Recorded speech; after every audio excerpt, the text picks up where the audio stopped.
Hello, welcome to Be Inspired, to be inspired. Today is a beautiful day. I am headed to have my mammogram for today, and I wanted to share the experience with you all from a patient's perspective. I've always been on the other side as a consultant, as a biller, as a coder, but today it's going to be from a patient's perspective to see how things go. Of course, this is not my first time having a mammogram, but this is my first time sharing my experience from a patient's perspective. We're going to see how the registration process goes. We're going to see what it entails, if there is a out-of-pocket expense. We'll also see if there's a deductible that needs to be paid. And then we'll also take a look at what if you do not have the funds to pay and you need a mammogram. So stay tuned.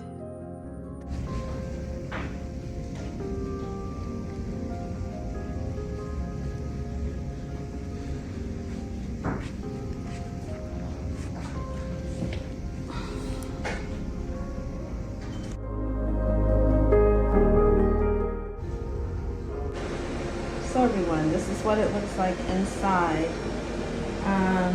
of the breast exam room. And I'll talk about a little bit about the registration process after this test is over. See you guys soon.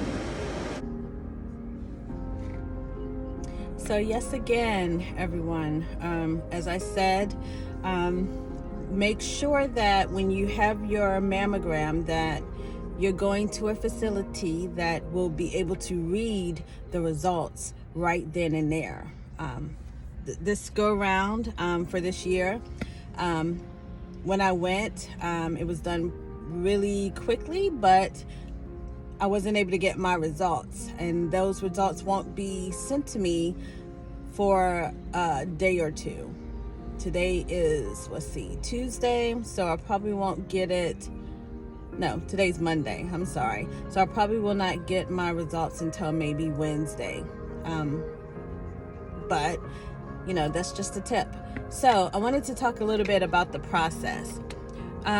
With registration, for many facilities, you can pre-register and make sure that everything is everything before you have any type of services rendered.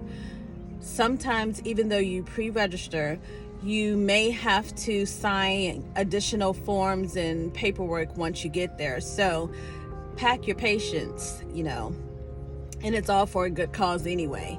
So after you get registered, a lot of times with insurances, mammograms are covered at 100%. And then if you do not have insurance, there's other resources that are out there for you to get a mammogram performed. So don't let that stop you from taking care of yourself and finding out what needs to be known. Also, once you're done with registration, they will walk you back to the women's center or whatever the facility calls their place of services for women getting mammograms. And hopefully the greeter there will be very professional and friendly and bubbly and, full of joy, because when people go in for any type of diagnostic type of situation, they don't want to encounter someone that is being quite blunt, or someone that appears that they're not happy with what they're doing as far as the job that they have been tasked to do. So you need to be faced with someone that is happy, joyful, and welcoming.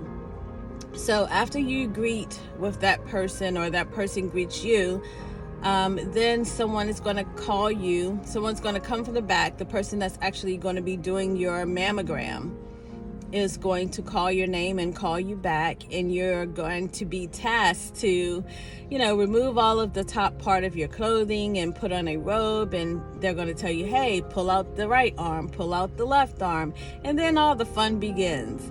It feels a bit taxing. It feels a bit, I would say, uncomfortable.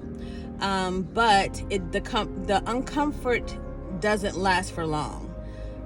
So to all my ladies out there, have your mammogram. And even men, do what needs to be done, because it's not just women that can get breast cancer. We never hear about the men that need to make sure that they're okay as well. So here's one for the team. Your turn. Be inspired to be inspired.